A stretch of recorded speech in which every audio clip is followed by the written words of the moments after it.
Welcome back to the Snap. Michael Heaver here, of course, alongside my co-host Patrick O'Flynn. And before we dive into the latest news, lots going on. Make sure you've hit subscribe and the bell. But Patrick, first of all, you've been having some problems with your Twitter account. I know some people have been asking about it.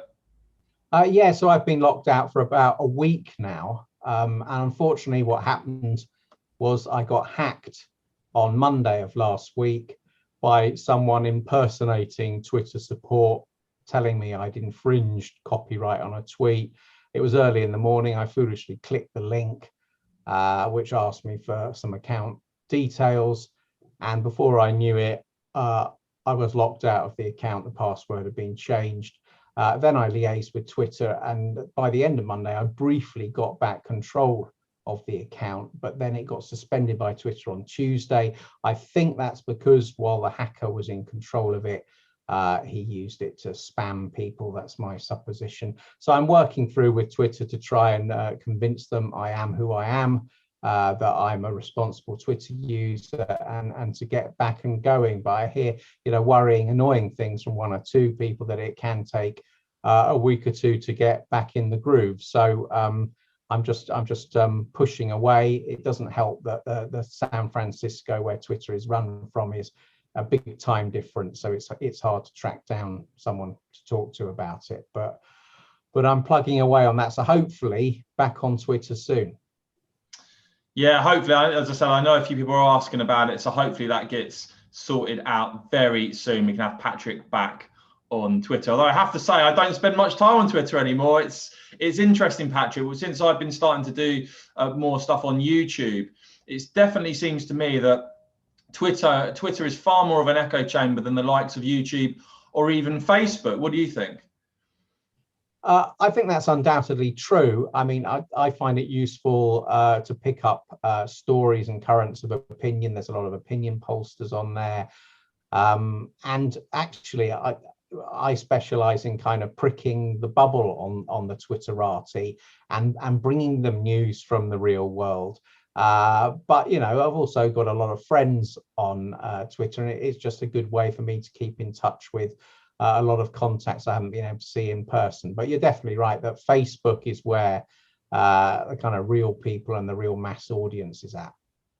Yeah, because I think one of Labour's, and we've talked about Labour's problems, I think the problem they've got a lot of the time is that they're sort of playing to this audience on Twitter for retweets, which is completely unrepresentative of British public opinion, as the likes of Keir Starmer and the Labour Party are now finding out. But Patrick, I want to move on. I want to talk to you about Lord Frost, because he was in front of MPs yesterday, and as the Telegraph report, Frost's message basically is that we need to stop thinking like the EU, saying that lots of our bureaucracy and our regulatory systems have had to operate within a prescriptive EU law framework. He said we've internalized principles of EU law and EU ways of thinking about things over the last 50 years, which is harder to eradicate because it's quite subtle. And I certainly think that's true, Patrick. I mean, if you look at the UK, obviously going our own way, making a massive success of Brexit, one of the early examples of that has been with vaccine procurement, which has basically happened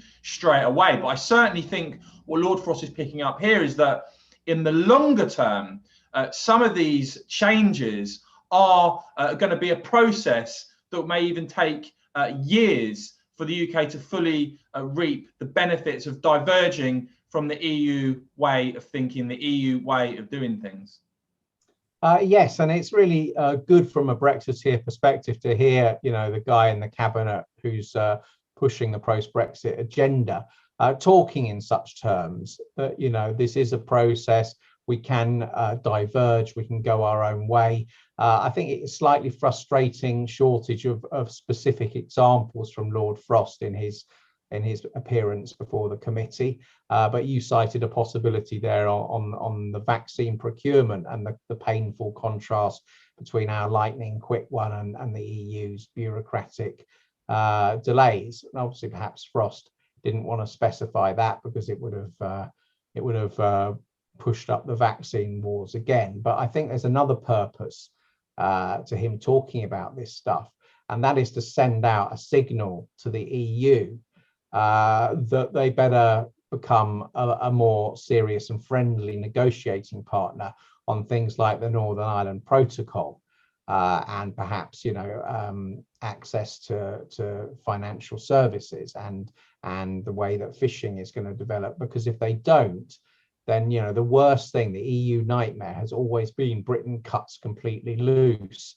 and becomes this competitor just offshore of them, which slaughters them on inward investment, slaughters them on attitudes to red tape, on the digital economy. And Frost is saying, all these things, it's potentially game on. So we've got lots of leverage here in respect of the short-term problems, particularly in respect to Northern Ireland.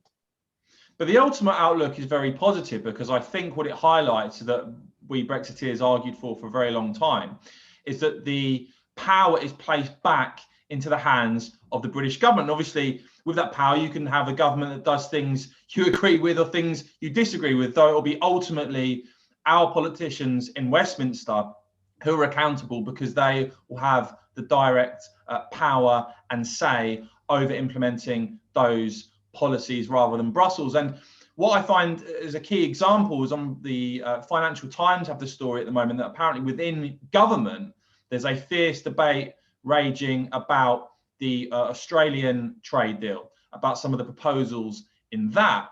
But ultimately, with that, as with everything else in Brexit Britain, having broken away from the EU, it's about the British government taking those decisions and the electorate at elections casting their judgment on those decisions made by people we can elect and remove. That, to me, is one of the essence of Brexit, the big decisions being made by a people accountable to us, not EU commissioners or anyone else.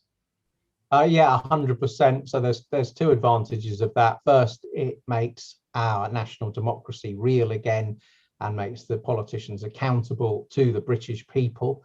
But the second is that should result in decisions that are made closer to the people and reflect the priorities of our society, and the sectors of our economy and the cultural traditions that we have about, the way we approach all kinds of issues, from employment law, other regulations, product specifications, whatever it might be. Each government now must try and do it in a way that they think goes with the grain of British life and isn't just some kind of a bureaucrat's average of more than 24 countries, all with vastly different characteristics. So it's good to hear Lord Frost talking about this big picture of post-Brexit, but I also think that he's a hardened negotiator, and a little bit of it is a bit of a threat to the EU about, we can be your best friend, we could also be your worst nightmare.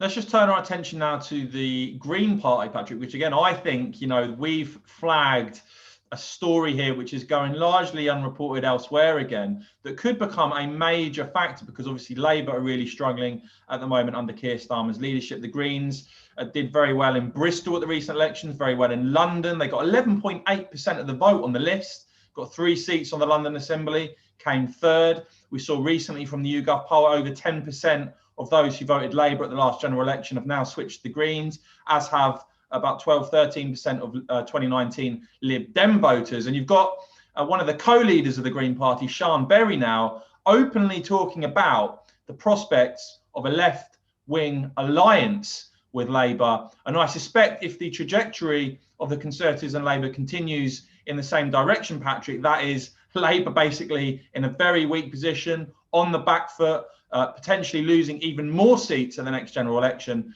Could we see a full-fledged lefty alliance between the likes of the Greens, Labour, perhaps even throw the Lib Dems in there? We could do, but it's very much better news for the Greens and even for the Liberal Democrats than it is for the Labour Party. You can see certainly left-wing Labour MPs. I think of Clive Lewis in Norwich, which is quite a Green stronghold, and he's already pushing this idea himself, and has been for several weeks, of perhaps a pact, or what might be known as a rainbow alliance, or from a Tory point of view, a coalition of chaos. And Sian Berry's quite cute here to have picked up on this to be highlighting the fact that the Greens are making ground. It'd be very much in their interest if there were a couple of seats where Labour said, we'll give you a clear run, because, they could end up with three, four, 5 MPs instead of 1. But from Keir Starmer's point of view, if he admits he needs a pact with these smaller parties to have any chance of becoming Prime Minister, that's a devastating signal about the status of the Labour Party, that it can't win under its own steam under first past the post. And the danger there is that that's just seen as another ebbing away of Labour. And then you get into the election cycle itself, and the Tories make hay with this idea of the coalition of chaos. It did a lot of damage to Ed Miliband in 2015 when he didn't even have a formal pact, but it was just supposed by voters that he'd be in a minority propped up by Nicola Sturgeon, and that there'd only be one of them wearing the trousers, and it would be the one from north of the border. And just to give the context, I think a lot of this will depend on what sort of state the Labour Party are in at their level, their level of support at the next election. Just to give you the current state of play, I looked at the opinion figures on whether voters think Keir Starmer should resign or not. And what you find is that only 49% of 2019 Labour voters think that, say that Keir Starmer should stay as Labour leader.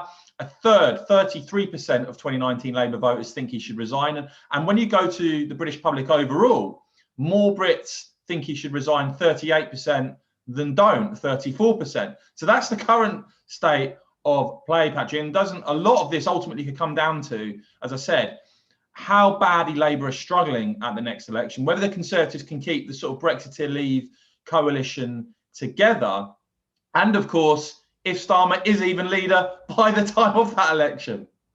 All those are factors. Obviously, teaming up with the Greens and the Lib Dems would be a terrible signal for Labour to send back to the red wall, pro-Brexit, pro-immigration control, working class vote. It would be that Labour was going in the other direction. So you can, and yet if Labour turns it down flat, Labour looks arrogant, and a lot of the kind of younger graduate left vote will be inclined to think, well, at least the Greens are putting out an olive branch, trying to think a big picture about how we can defeat the Tories, because Labour can't on its own. So I think the story works well either way for the Greens. They look like they're the generous big thinkers here. If they were to get a pact, they would probably get several more MPs into the Commons. But it's Labour that's in the cleft stick. Personally, I would be surprised if Keir Starmer were to actually go for a formal pact, because it just explodes the pretense that Labour is a party that can win an outright majority. And under first past the post, you're meant as the main opposition party to be able to do that. And the danger is it actually causes more damage to Labour than any kind of upswing from getting, a few Green or Lib Dem voters in target seats. Well, one to certainly keep an eye on, as we will be doing here on the Snap. As I said, we'll keep you updated on Patrick, hopefully getting his Twitter account back soon. But thanks so much for watching. Make sure you hit subscribe and the bell so you don't miss the next episode. And me and Patrick will be back soon. Thanks a lot, folks.